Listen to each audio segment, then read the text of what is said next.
Strength effect, isn't it? All right, we are live. Welcome to Start Your Life, our first ever Google Hangout, everyone. This is Start Talk, baby. We're reporting to you live from the world headquarters here in Chandler, Arizona. That's where I'm at. You can take a look at, we got Kirsten here, Kirsten Herrera. Say hi. Woo-hoo-hoo-hoo-hoo. So we got the whole team here. And we're just making sure all the technical glitches are good to go and everything. So you should see us if you're just logged into Start Your Life/events. Good, we're good. It looks like we're good to go. Okay, so Start Your Life/events. You should be watching us live here. And you should see if you want to participate in the conversation. So if you want to actually ask live questions, I'm not sure how many we're going to get to tonight.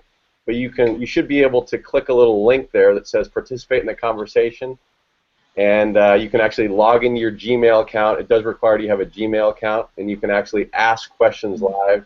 And again, I'm not sure how many we're going to get to, but we look forward to fielding some of those. So on the Facebook page for Start Talk, we kind of the brainchild behind this as an ambassador.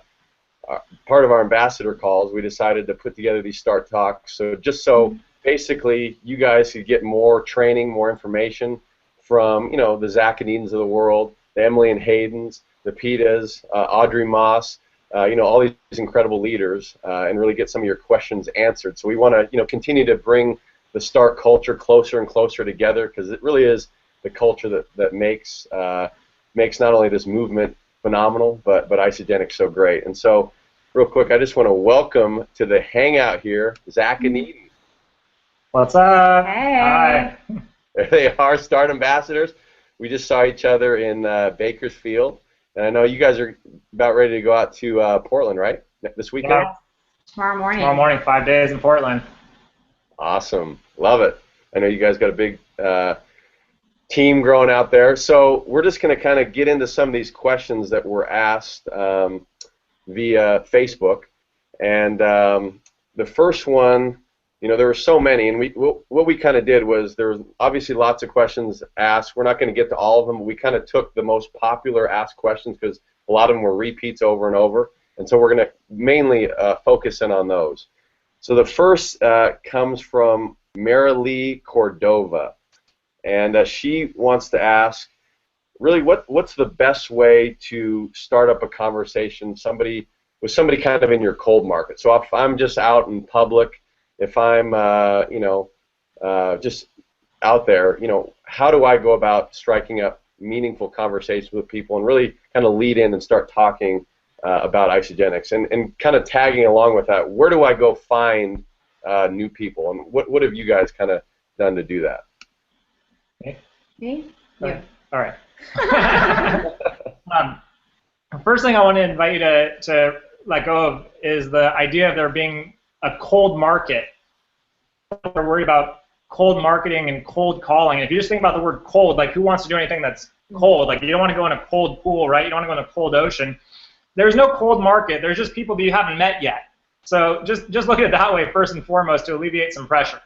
And then from there, it's really about starting a conversation and listening for clues, right? So listening for things that somebody might say, somebody might offer. We call it your prospecting consciousness, right? So is somebody complaining about their job? Is somebody sighing because you can tell that they're really tired? Whatever it may be.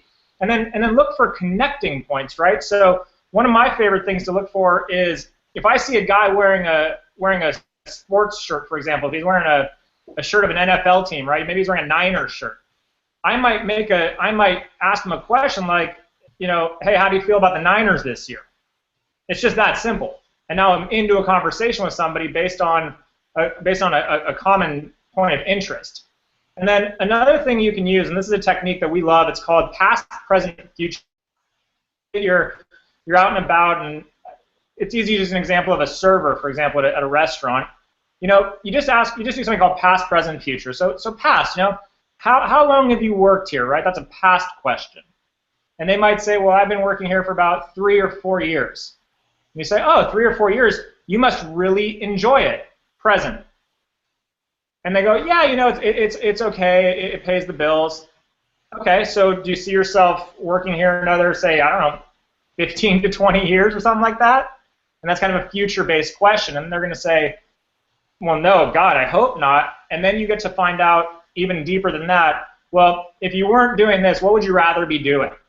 And that's another future question, and that's it. And now you're into a conversation, and you just kind of go from there. So I think that just keep it simple. Just understand that there is no cold market. There's people that you haven't met yet, and you're just asking very basic questions. But that's a nice little system that we like to plug people into, which is past, present, future.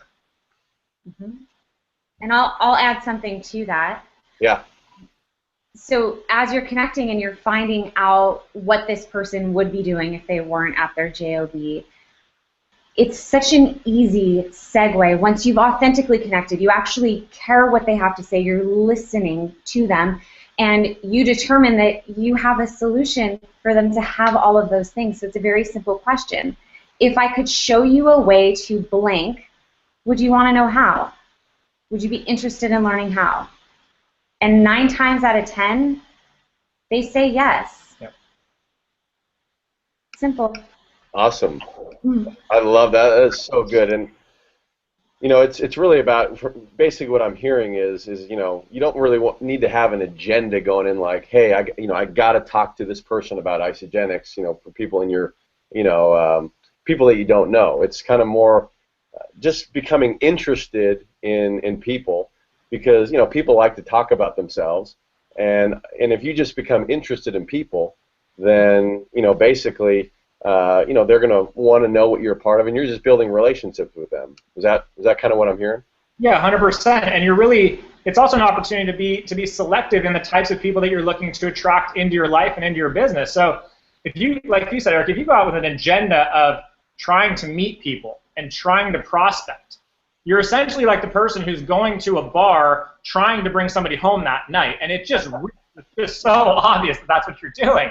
But if you go out with the idea of, I'm just going out and living my life, and there's something about that person that I find attractive or interesting, there's a quality or a characteristic that they're letting on that I'd like to learn more about, then you can have an actual curiosity, an actual interest in what they're doing, because you really want to know about them. And that's why it's important to get clear on the type of people that you want to attract into your business, because once you're clear, once you have the words, the characteristics, the core values that describe that person, you'll notice it everywhere. Yeah. Yeah. Awesome. That's such good stuff. And maybe that's the second part of that question was, where are you going out and meeting people? Do you guys attend networking events? Are you guys always looking for new stuff to do to meet new people? Are you just, just going out in everyday life and yeah. We just hang out in this place called Earth.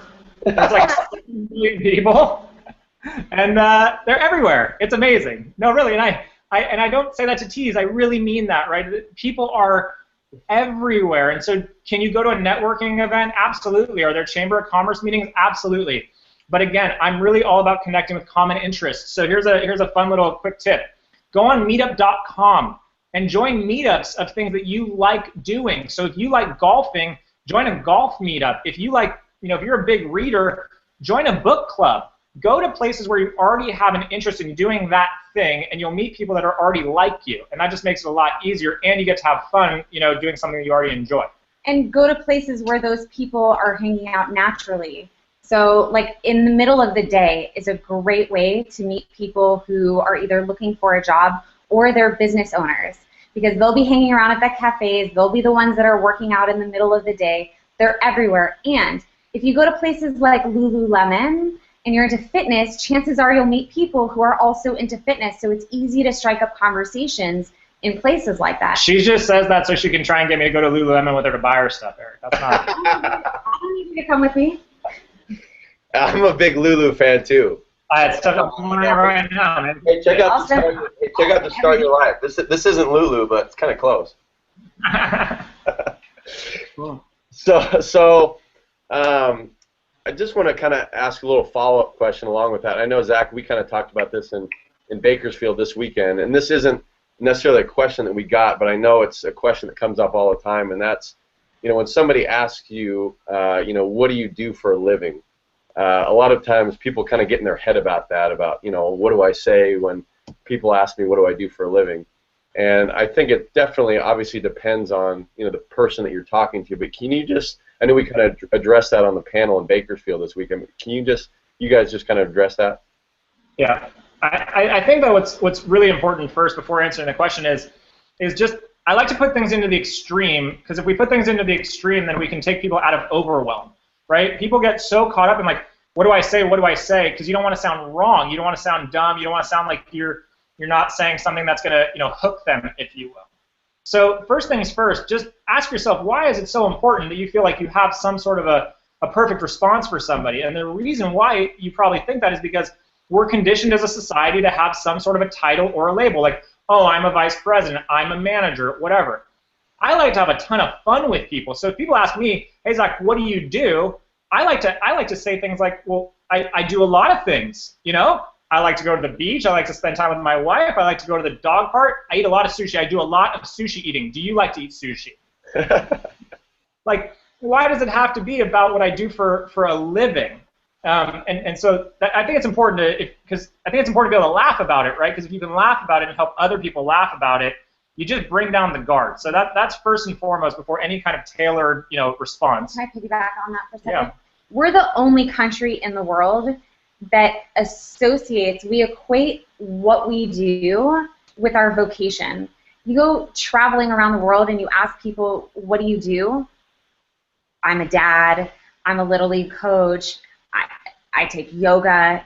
They associate the things that they love doing, their hobbies, their family, as the most important things in their life that define who they are. So just as a society, we have this like crazy belief that, oh, just because I'm an accountant, that's who I am. Oh, that is not who I am. Right. So, and from a nuts and bolts perspective, right? So I like to say this: if people ask me, what do you do for a living? I learned a long time ago from a master trainer. It's one of my favorites. He said, and I use it. I say, it's not what I do for a living; it's what I do while I'm living. And I just love that because people just go, huh? Yeah. And then a couple other I really like to do a custom tailored delivery with something that this opportunity has afforded me, right? That I can pay forward. So a couple of my favorites are I show people how to eliminate the words "I can't" from their lives, because that's what Isogenics has done for me. It's allowed me to eliminate the words "I can't" from my life and from our lives. Another one I love is I get paid to take people beyond their problems. That's another one of my favorites. I get paid to take people beyond their problems. That's one of I love it, And then our favorite, I'll let you go ahead and do this one. I just love those because it's kind of like, there's such curiosity creating remarks. It's like somebody, and it leaves people hanging. People want to know more. I think that's huge. Kelly Dickerhoof calls that the tease. The tease. So we learned. That's right. You gotta be teased. We learned that in Bakersfield this weekend, and I love it. It really is just all about creating curiosity. But my favorite thing to say is I own a network marketing company. And either people don't know what that means, or their eyes open wide and they say, "Oh, really? Tell me more about that." Yep. And and I think it's important to qualify this, right? Is that a lot of you might be listening to say, what do you mean you own a network marketing company? I think it's important that everybody understands, as an independent contractor, as an independent distributor, you're a wholesaler of Isogenics products, and you choose the network marketing distribution model to wholesale your products, just like we do. That makes you an owner of a network marketing company, and it's really important that you own that because it's true. That's your distribution model. You don't work for Isogenics. We don't work for Isogenics. You don't sell Isogenics. You own a network marketing company, and you should be proud of that. And I just think that you're the CEO. Own it, and have fun with people. Have a lot of fun with people. And another technique is, there's a little formula. It's really simple, and it's Anthony Robbins says, let your prospect determine your presentation, right? So it's just I show, coach, teach, mentor, whatever, right? So I plus action verb, how to, and then it's create, experience, have, whatever it may be that they're looking for, an extra, say, $1,500 to $3,000 a month, so that they can, and then the end benefit, and the end benefit is what they want. So let's go back to our server, for example. The server says, no, I don't want to work here for the rest of my life. I'd way rather, travel and just kind of work virtually and spend more time with my family who lives in Scotland. Right? It's funny, and they say, Zach, what do you do? It's funny you should ask. I show servers how to create an additional $1,500 to $3,000 a month on a part-time basis so they can travel around the world and spend time with their international family. Is that something you'd be interested in learning more about? And then, of course, wow, it's like you started a company just for me. As a matter of fact, yes, we did. That is awesome, man. I love that. So good. So I know everybody's getting some great stuff out of this, and maybe we'll move on to the next question here. This is from Nisha Gray in Australia, and it's kind of almost along the lines of the same question, but moving from offline to online and social media. And she wants to know the best way to really create interest through social media with people you don't know. So, I know we don't like to say cold market, but people you don't know. How does that kind of occur? And she wants to know, is it through your personal page? I mean, what are your thoughts on like a business fan page to attract more people that you don't know? What are kind of your thoughts on that stuff? So I have when it comes to fan pages, I don't believe you should have a fan page until you have a minimum of upwards of anywhere from 3,500 to the max of 5,000 friends on Facebook. Plain and simple, you don't need a fan page. You just don't. So let's square that away real quick. You don't have a fan page, right? No, I don't have a fan page. Nope. Okay. Nope. I do everything through my personal profile. And then in terms of the best way to meet people is a couple of things. Facebook gives this to you. So one of the best things to do is friends of friends. Friends of friends is a great way to meet people. So I might see that, I might come across Eric's profile, for example, as one of Eden's friends. And, Eden is someone I've talked to about isogenics. She's not really interested in it, and that's okay, but because we've maintained the relationship. But I come across Eric's profile, and he strikes me as a sharp guy. He just looks like a sharp guy. And I also noticed that some of his hobbies include, golf, and I like golf. So I might shoot Eric a note that says, hey, Eric, it looks like you and I share a mutual friend in Eden. I'm always looking to connect with, with other, savvy entrepreneurs. Also looks like you're an avid golfer. Hey, man, how long you been shooting for? Just always looking to connect with, new people. That's it. And now I'm in a conversation. It's that simple. It's really that simple. Another great way to do it is groups. And again, going back to the social aspect of it, join groups where you have an interest. Don't go joining home-based business groups, network marketing groups, any of those groups, because the reality is it's flooded with spammy marketers, and you're just going to be like another one of them. Find a group where you can provide value. Find a group where you want to dialogue with people and interact with people. When you see somebody post a status update about, having a hard time, creating any kind of energy in their lives or anything like that, find a natural homeopathic way that helps people gain energy, and make a comment. Hey, you know what? I just read this incredible article the other day that I'm making this up, that if you eat peppermint, it'll help give you a kickstart. That's it. And now the rest of the group is going to see, oh, this person's here to actually, provide something to us. Another thing you can do in groups is, again, let's say you join a group that's all about snowboarding. So you join a group that's all about snowboarding. Well, you have access to the members of that group. You just go into it. You check out the profiles, and just like out on the street, like we were talking about before, take a look at the profile pictures, take a look at the profiles, and see if these are people that catch your interest. Like they just look like someone you'd want to be friends with, and shoot them a note. Hey, I just joined the snowboarding group. You look like a really cool person. Where's your favorite place to shred? Would love to learn more about you, Zach. That's it. No big mystery. Awesome.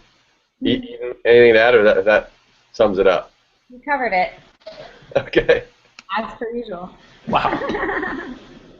Well, I think that's one thing I've learned too, is that we talk about connecting with people all the time, and in people you don't know, and how do you introduce isogenics to them or whatever like that. And I think a real harmless way is to, you know, let's say Isagenix doesn't come up in the conversation at all, but at least you've met this, you know, great new friend and stuff like that, and you say, hey, you know, would you mind if I shot you a Facebook friend request? And it's kind of like, and everybody loves getting a Facebook friend request, and so, you know, you become friends with that person, and all of a sudden that person, you know, just starts watching what you're doing. Have you guys done that? Oh yeah, totally. Oftentimes, Isagenix won't come up in detail the first time I meet somebody, especially if we're just talking for a couple of minutes in passing. But what I'll always do is I'll always take their first and last name, and I will add them on Facebook, and then I might reach out to them. Well, I'll always send a message along with a friend request. Just, you know, it was great meeting you, blah, blah, blah, blah, blah, blah. And I might say something like, you know, I've been thinking of you. When can you hop on a call? I have something I'd like to share with you. And then, again, like, if that's really authentic, if that's true for me, if I really genuinely like this person, if I genuinely know that I have something that I can contribute to this person's life, then I'll connect with them in that way. It's like anything. Like Zach says all the time, social networking is just like real-world networking. So would you want to be friends with this person in real life? Would you want to keep in touch with them whether or not they're interested in joining your team right now? Love that. That's beautiful. This is good stuff, baby. I like it. So kind of going along with that question, I know it's been asked in the page before. You know, let's say you post something, and you guys are the best at your Facebook posts. I know everything's so on purpose, and I just like, every time I see one of your posts, I'm like, gosh, that is good. Like, it's just the best. And so once you get somebody that's, you know, comments, you know, showing interest, what's like step one on something to do, like to take it offline or into a private message, or like what does that step look like to get from online social media to on the phone, offline? Sure. So I'll start it.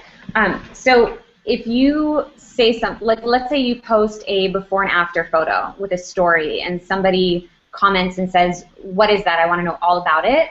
I'll right away respond in the thread so people don't think that I'm ignoring them, and I'll say, you know, whatever the person's name is, Sandra, I'll PM you right away. And then I'll shoot them a note. I'll play off of the post a little bit, maybe ask them what piqued their curiosity, and then lock in a time to hop on a call. I always say it's a lot easier to just hop on a quick call. When do you have 10, 15 minutes to chat? And I'll lock in the time for that call, and then I'll get them to watch a couple of videos on iSaMovie before the call, so that takes care of at least 30 to 45 minutes of what I would have to educate her on during the call. So we can really keep it to that 10, 15 minutes. So that's one way. And then if it's just somebody, let's say they're commenting on a lifestyle post. Zach and I are, you know, going to be possibly leaving town for a month to an exotic destination, and you know, if they're curious to know how we're doing that, I'll immediately send them a private message and ask when they can hop on a call. Just always trying to get them offline as soon as possible. Okay. So offline, you know, as soon as you get the comment on there, offline as immediately as possible. Love it. Go ahead. That's why I said I'll start this off. Yeah, I mean, it all depends. I know. There's no way you're going to stay silent for this. I really like a great book. A great book that I really do highly recommend is called The Art of Seduction, and it's powerful. It's a really powerful book. It's by Robert Greene, I believe. It's called The Art of Seduction. And marketing is like dating. It is about seduction. It is about kind of the piquing someone's interest and then not giving it all away too soon, right? It's about always kind of leaving some mystery to it so that the person's wanting more and kind of coming after us. That's why we call it attraction marketing. So if someone comments on my post right away, or someone messaged me on my inbox right away, I'm actually likely to let them sit on it for, I could go 2-3 days sometimes. Kind of like that 3-day rule, right? I'll do that sometimes. I'll make somebody sit and wait because I want to set a precedent that A, I'm busy, right? B, I'm not drooling over the fact that you've sent me this message. I was expecting you to send me this message, right? Why wouldn't you send me a message? Why wouldn't you want what I have?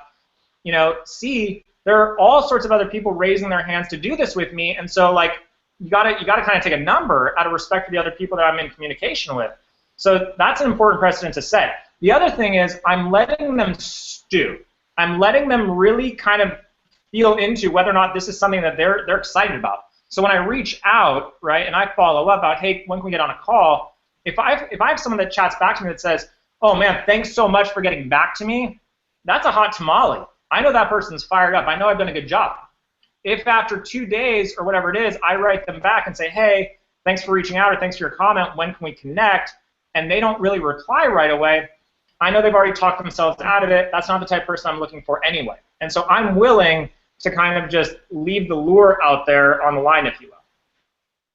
Got it. I love that. And I think that's just so important, really having that, just having that mind shift and having that posture, with your business is that, your time is valuable. It's not like, when somebody responds to you, it's like, finally somebody responded, and, because people might pick up on that.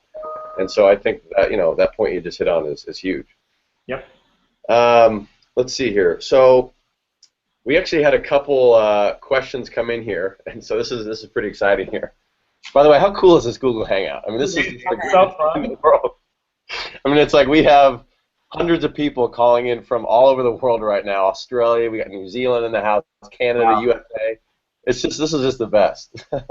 It's so exciting. We're so grateful to you guys kicking us off here. Oh, we're honored, man. Really, it's a privilege. So we covered this one in Bakersfield too on the panel, but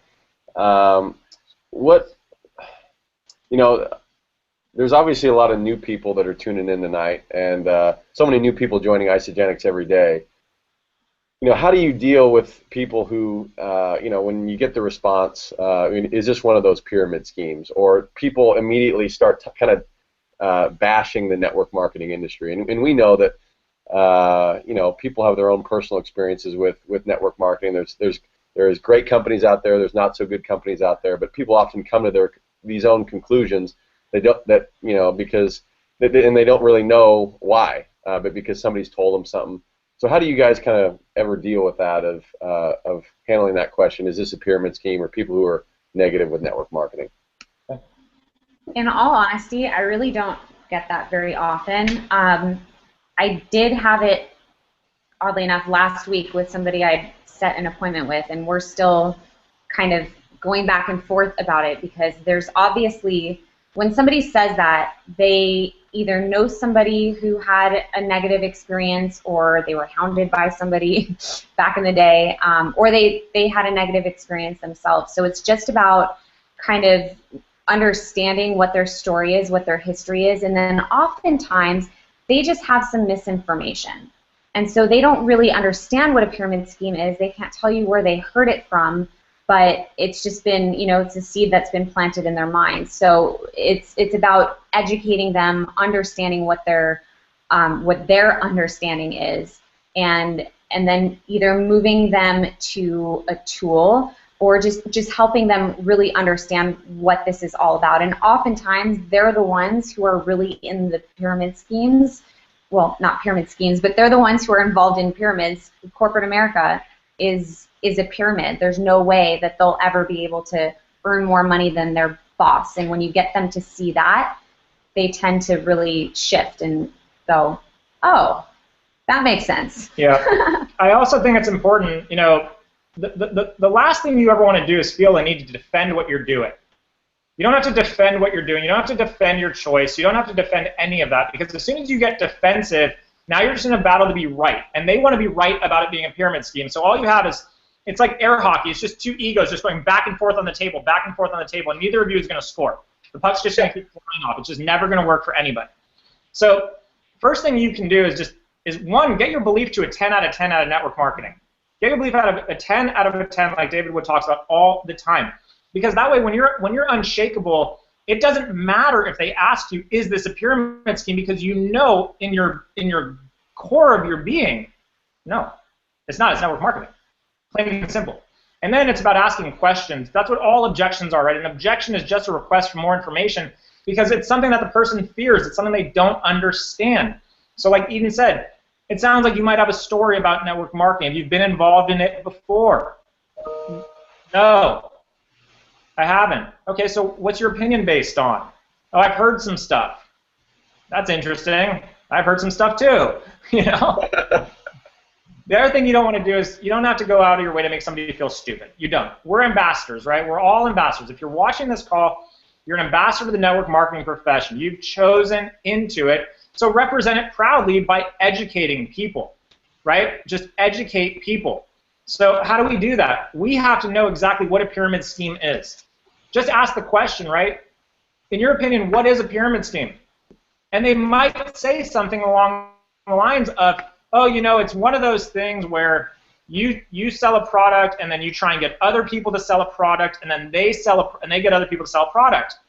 And you can really just simply ask a question like, or just kind of scratch your head and go, like, that kind of sounds like how most sales forces operate, right? Like there's a CEO and he hires a chief sales operator and he hires a sales team and they sell the product and they look for referrals and have advertising and then they bring in new salespeople and they sell the product too. And they go, oh, that's true. Or you can say, look, did you know that most insurance agencies are structured the exact same way as we are? Most real estate brokerages are structured the exact same way as we are. And they go, I didn't know that. And then you just, this is the question I love to ask. Do you really know what a pyramid scheme is? And most people say no. Are you open to me educating you on what it is? And they say, yeah, sure. And I say, listen, and I'm unattached to your decision around this because I'm clear that I know what this is. But it's important to me for the sake of our profession, that's grown 91% over the last 10 years, we'll leave that out. It's important for me that you understand, I will throw a little zinger in there, it's important for me that you understand what a real pyramid scheme is so that you can protect yourself moving forward. A pyramid scheme is just an illegal money operation where money exchanges hands and no product is actually delivered. Well, will you agree that we have products? And I'll show them an e-shot, I'll show them an isodolite, I'll show them a shake. They say, yeah. So that's the one way you know that it's not a pyramid scheme is that we have actual products. Another way that you can identify a pyramid scheme is that a pyramid scheme is contingent upon, you make money contingent upon the number of people you recruit. Well, in Isagenix, we don't get paid a dime for recruiting anybody. In fact, the only time a commission gets generated is when a product sale is made, plain and simple. So that's the second thing you should look out for. The third thing that you need to be aware of is if a company has more people that are simply recruiting than they are taking the product, it's probably a red flag for a pyramid scheme. Let me show you something really interesting. Isagenix, 87%, 83%, 83 to 87% of our community is strictly product users. They never share this with anybody. So you can feel good knowing, and that's really important language I would love all of you guys to write down, you can feel good knowing that Isagenix is not a pyramid scheme. Does that make you feel more comfortable now that you know exactly what a pyramid scheme is? Boom! I love that. I walk away. I think it's so great to educate people. And Eden, you said something that, you know, it just kind of, you said it, but I don't know if anybody picked up on it. You said, well, I don't really get that question. And I think it's mainly because, going back to what you said, Zach, is you guys have a 10 out of 10 belief in network marketing. And usually when that's the case, you're not going to attract a lot of people who, you know, maybe think this is a pyramid scheme. And with any objection that you get, whether it be the price objection, you know, I don't know, have enough time objection, some objection about network marketing, if you're getting that objection, if it keeps coming up for you, it usually means that, you know, we need to go to work on that belief. So if you're getting the pyramid scheme question a lot, maybe it's time, you know, for you to start building your belief a little bit more in in the profession of network marketing, and then you're not going to get that question as much. It's kind of like the law of attraction. Do you guys agree with that? 100%. 100%. It is the law of attraction. If you even are a 9.9 out of 10, you still have an ounce of doubt yourself. And when you focus on that doubt in any capacity, it expands. That's what you'll see showing up. So, for example, people ask me, what do you say when a person doesn't want to give their social security number? I said, I don't ever get that because I carry zero energy around the social. It makes perfect sense to me. Why would anybody have an objection? So if you find that you are getting any one objection over and over again, really check in with what you might believe around that objection that's causing those people to find you. Awesome. Love that. Thank you so much, you guys, for that beautiful explanation on the pyramid scheme stuff. So we got another question that came in from, this is from Tiffany Erickson, and she's really committed to building a six-figure income with Isogenics. I know I've met Tiffany at some events. So if you're watching, Tiffany, what's going on, baby? Tiffany, we know Tiffany. What's up, Tiffany? Yeah. So she asked a couple questions, but I want to hone in on one. She's committed to earning a six-figure income, but she's a little confused on, what are the best income-producing activities to really make that happen? I mean, where do you guys spend the majority of your time? Let's say maybe you're in the 90-day game plan, and you're like, at the end of the 90 days, or within my next celebration, I want to be a six-figure income earner. What activities are you spending the most time on? I mean, is it prospecting? Is it, following up with people? Is it listening to podcasts? Is it, on Facebook? What does that kind of look like as far as income-producing activities? So before even answering that question, I'm really big on preventative medicine, if you will, right? Like, I like the HMO version of doing business. I like to do preventative medicine. So the first question I would ask Tiffany is, can you honestly see yourself earning a six-figure income? And is your money blueprint aligned to allow yourself to create that and to attract that into your life?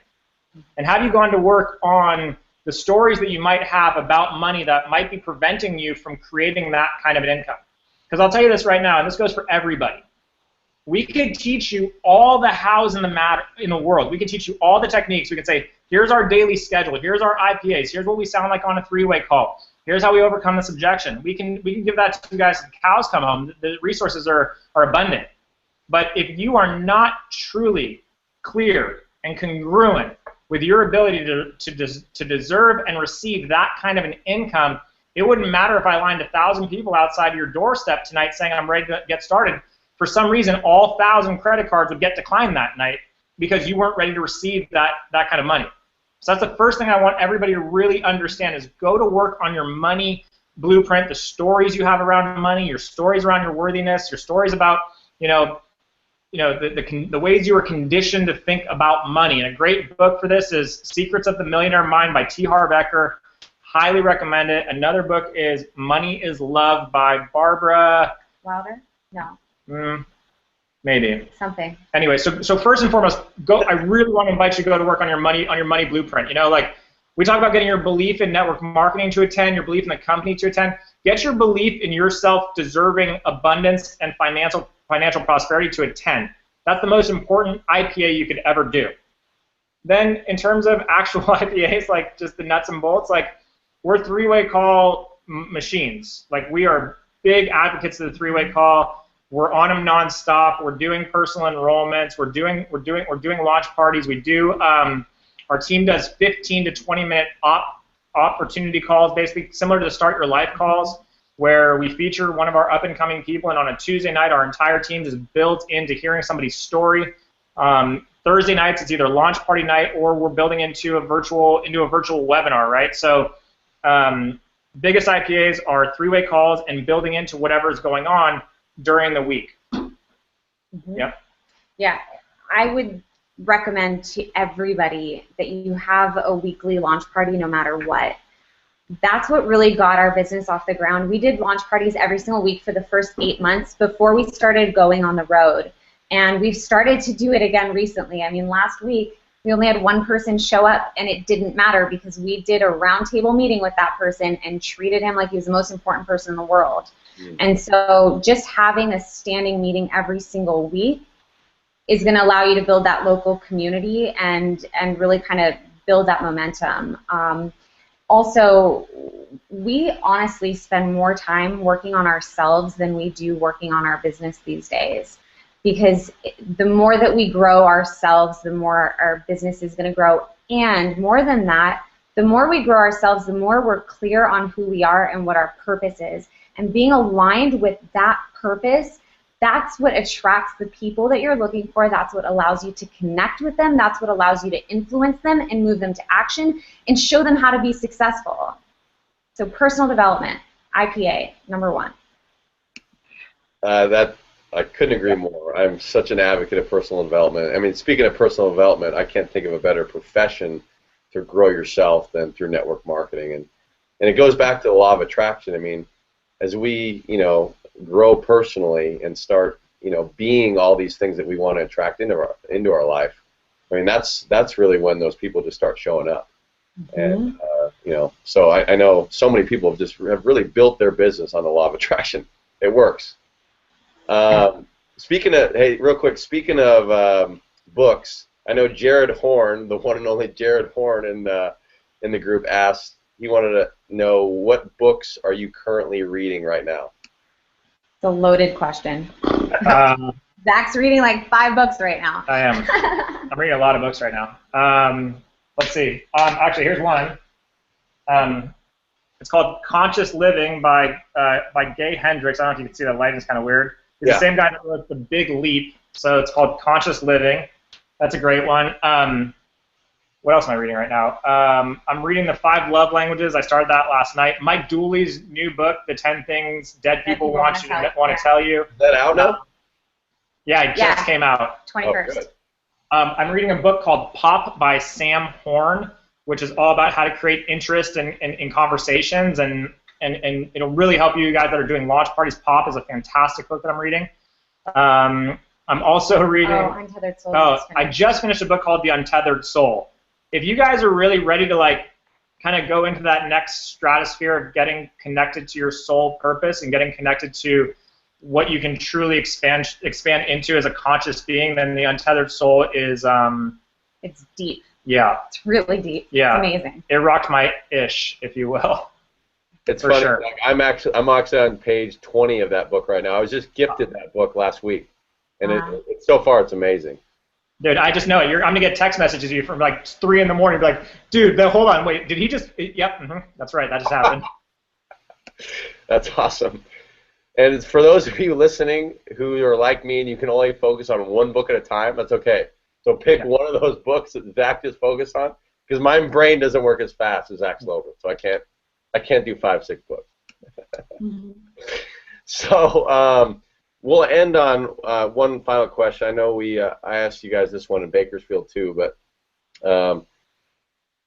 Zach, you've been in network marketing for a long time, and 8-9 years. Eden, I know this is your first network marketing company. Is that right? So yes, sir. I lucked out. Yeah. Yeah. You did. Me too. It's my first one too. So if somebody were to whisper in your ear when you were first starting your journey, and they said something, and it's like, gosh, I wish I would have known that when I would have started. What would that kind of one thing be? Loaded question. On the one hand, I'm grateful that I didn't know certain things because I was able to make mistakes that allowed me to be a better leader and a better partner for other people to avoid those mistakes. The biggest thing, though, is that I would have shared the opportunity in a much realer, bigger way right away. I wish I had really seen how important and special the timing is right now. I would have contacted so many more people and wouldn't have been afraid of rejection because I would have known that they all come back anyway. But really just sharing the vision with people. Beautiful. Yeah, and I'll share the best piece of advice that I had probably ever gotten. It was the first piece of advice that I got when I got into network marketing, and a gentleman said to me, he said, Zach, if the why is strong enough, then the how doesn't matter. If the why is strong enough, then the how doesn't matter. So many people are just looking for the how do I do this, how do I do it, how do I do it, how do I do it, and the reality is it doesn't matter how you do it. It only matters why you do it. And if you're really clear on why you're doing this, then the rejection won't matter. The people that make fun of you won't matter. The stumbling blocks will actually be something that you invite in, that you are willing to embrace, because you know exactly why you're moving in this direction. And the other thing I would share, and this is something I learned a couple years down the road, is this. Trust the process. Just surrender to the flow and trust the process. You are loved and all is well. You're exactly where you're supposed to be all of the time, because if you weren't supposed to be there, then you wouldn't be there. And so be willing to ask the question, right? Like, what's the lesson for me right now? What's the gift in my being stuck? What's the gift in my being dead broke right now? Is a question I used to ask myself. What's the lesson in my having to scrape for change? What's the gift in having to eat tortilla avocado sandwiches every night while I built my first business? Like, what's the lesson here? What's the gift here? And be willing to embrace that. And be willing to embrace that I promise you that you're exactly where you're supposed to be. And that one day, I don't know when it's going to happen for you, but it always happens one day if you stick with it. If you keep going, one day you will find yourself in a situation or a conversation, and it'll click for you, and you'll go, oh, that's why I got to have that experience. And the amount of immense gratitude that you will have in that moment for having had that experience is immeasurable. The saying I love, the darkest part of the dusk is just before the dawn. So just be in it and be okay, be comfortable being uncomfortable. And this is like 15 things I wish someone would have said to me that I've picked up along the way, that even if some of you might hear those words right now and say, you might be looking at me saying, no, you don't really understand, like, you don't get it, like, you guys are so successful all of a sudden, blah, blah, blah. And I need you to hear this right now. You get to hear this, like, you're ready to hear this. It hasn't always been this way. This has been a journey. I'm actually entering my 10th year as an entrepreneur, my 10th year building companies. And I assure you, 8.5 of those were a really interesting roller coaster. Really interesting. Sometimes the roller coaster was so scary, I just wanted to unbuckle my belt and just fall out of it and just give up on all of it. So I just hear that there's gifts, there's lessons, there's so much waiting for you on the other side if you just surrender to the flow and trust the process and know that you are loved and all is well, and there's somebody's waiting for you to overcome these challenges in your life right now. Somebody's waiting for you so that you can turn to them and say, I get it, I've been there. Trust the process, you're exactly where you're supposed to be. You're loved and all is well. And it's going to click for you and you're going to say, thank you. So be grateful for everything you have in this moment. If you have 5 cents in your bank account, which I've had negative 5 cents, I have negative $500. Be grateful for every penny that you have. Be grateful for the clothes on your back. Be grateful for the lights in your house. Be grateful for the car that you drive. Be grateful for the car that you don't drive. Be grateful for every single experience that you're having right now. And I assure you that if you're grateful for everything you have right now, you will scream loud and clear to the universe that you are ready to receive more of what you deserve. Get out of your head, get into your heart. All that. I love that. What a way to finish tonight's Start Talk. I mean, just incredible stuff. We're so grateful for you guys, and talk about an incredible journey that you guys have been on, and I've watched your guys' just story kind of unfold, and it's just been one of the most beautiful things that I've seen, and this is a journey. It's not some race, and I see a lot of times in Start, we celebrate so many people's success, and it's easy to we talk all the time about comparing yourself and how comparison is this thief of joy, and really realizing that you can't really, David Wood says, you can't compare your start to somebody else's middle, and just realizing that everybody's on their own unique journey, and as Jimmy Smith always says, the only way to really fail in this profession is to quit, and just know that you've got over 26,000 now members in the Start group that are just pouring greatness. I know. It's like we're every day. It's like 500 new every single day. It's just amazing. So exciting. 100K by celebration. 100K by celebration. We put it out there into the universe. It is absolutely happening. So just want to thank you guys so much. I love you guys. I know everybody listening in loves you, and thanks so much for kicking off our first Start Talk. No, it's our privilege. Thank you guys so much for listening in tonight. And to all the Aussies and the Kiwis and everybody overseas, thank you guys so much. Like, we don't know what time it is. I just figure it's early in the morning. I'll just guess. But either way, like, we appreciate everything you guys are doing in terms of setting the pace out there. Yes. So you guys are all remarkable. And keep giving people permission, guys. Just keep giving people permission.